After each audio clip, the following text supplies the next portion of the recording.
by Mike Reese. Hey, Coach, I just wanted to ask you about what you've gotten out of Coach Popovich and Coach Priscilla so far, and just the work that they've done with the offensive line through this point. Yeah, I think Carmen Cole done a great job there. It's the biggest position on the team in terms of number of players. So there's a lot of, and we have a lot of different levels of players there. Some guys with a lot of playing experience, and other guys with not so much. So the combination of the number of players and the experience levels and all that, it's really there's a lot of coaching going on there, and they've done an excellent job of working together, managing the needs of the position, and mixing in both fundamentals and the scheme adjustments that we have to make in our offensive system. So it's been they've done a really good job there. I'll show one other hand raised. We'll go to Mike Reese. Bill, I keep it short but sweet this morning. Your thoughts on what you saw last night from the Chiefs? Yeah, another impressive performance like usual. They're really dominant in the first half. Basically scored 31 points there. In a half of football on the road. So against a good football team. So they're a very explosive group. Played the Ravens well defensively. So they're a good football team, very talented, well coached, play with a lot of poise and discipline. So we know we're gonna have our work cut out for us in Kansas City. It's a championship football team, and we're gonna have to play our best game and coach it. A quick follow, Bill. Patrick Mahomes. What are your thoughts on him as a player? Yeah, all the superlatives that have been said about him. I'd just be repeating them all. Next question, Ben Volen, followed by Phil Perry. Good morning, Bill. The Chiefs, you played them several times the last few years. Do you feel like you have a good familiarity with them as an opponent? And do you see them progressing? This is now Mahomes' third year in the offense. Do you see them building and adding on to the offense from what they've had year to year? Sure. Yeah, Andy continues to expand his scheme, and they've always had a pretty broad attack. They continue to have that. Certainly, Edwards has given them a explosive player in the backfield, and that's more than what they had last year.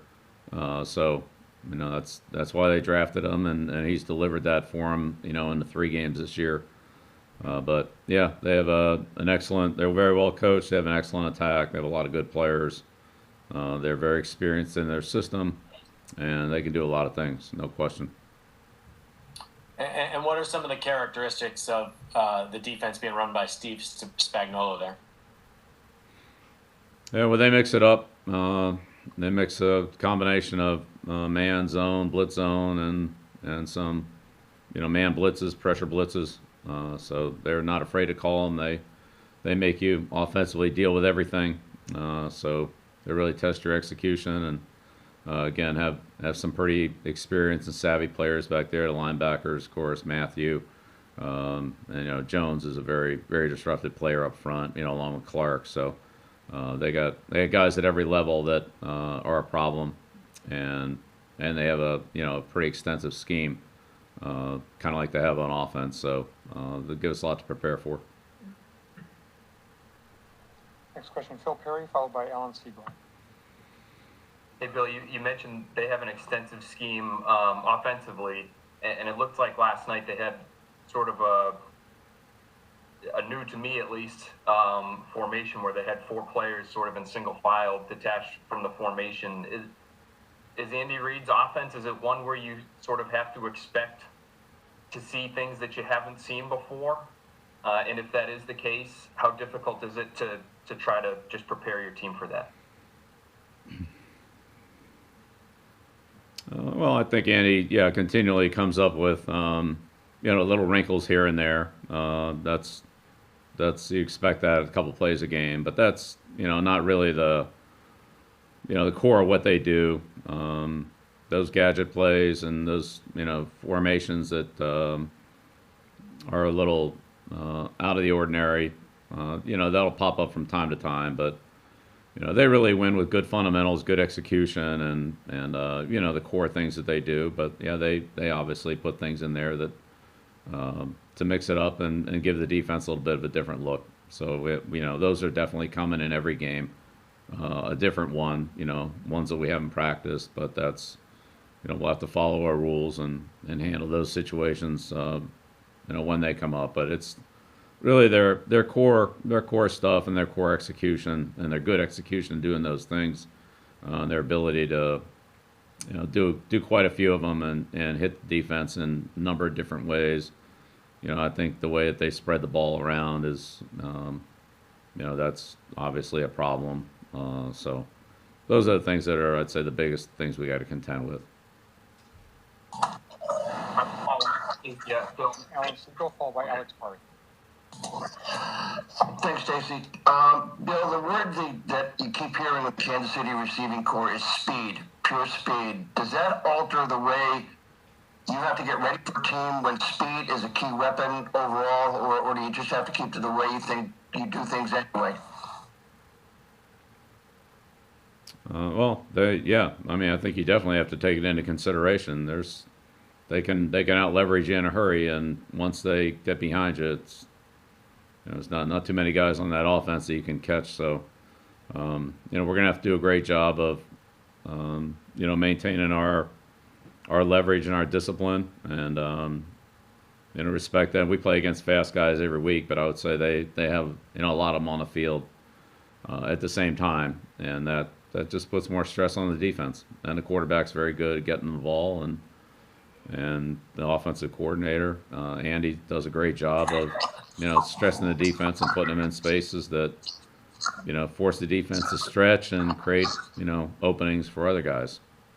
So if you don't let them get behind you, so that's, they do all those things well. They're very well balanced, and the execution's outstanding. They really know what they're doing.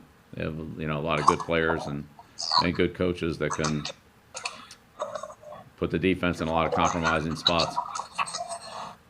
And just a quick follow-up on that, does the fact that you have to stretch a little bit when you're going against speed, does that make it easier? Not that it would be easy anyway, but does that make it a little bit more room for Travis Kelce to get open, who's a great tight end and anyway?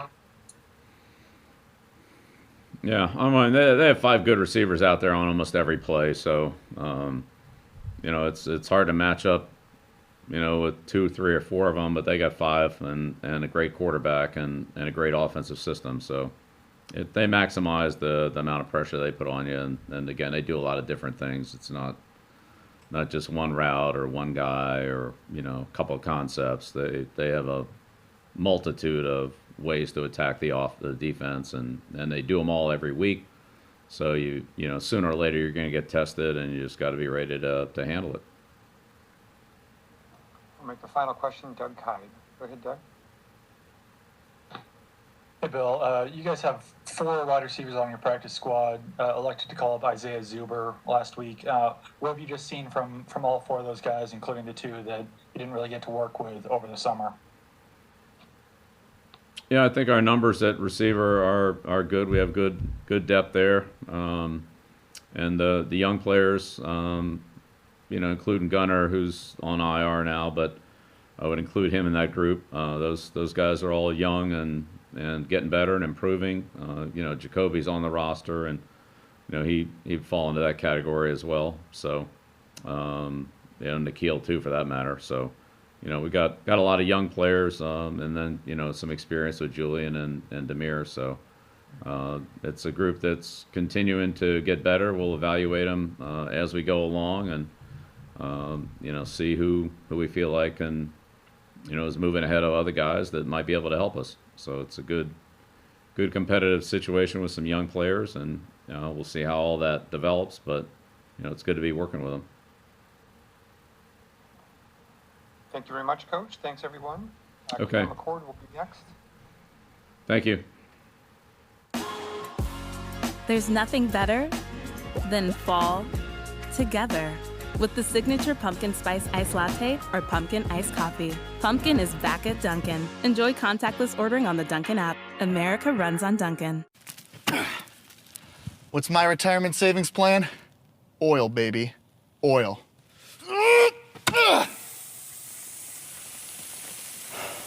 Sprinkler pipe. Diane! Ready or not. Gillette ProGlide and ProGlide Gel. 5 blades and a pivoting flex ball designed to get virtually every hair on the first stroke while washing away dirt and oil. So you're ready for the day with a clean shave and a clean face. For over 60 years, this team has transformed itself into a championship organization. For over 160 years, our team has demonstrated a similar mentality. There are no days off. Our front lines are fortified by people who sacrifice individuality for the team. Our shelves are also stocked with the best quality products and ingredients. Our team members know their roles. We're proud to do our jobs.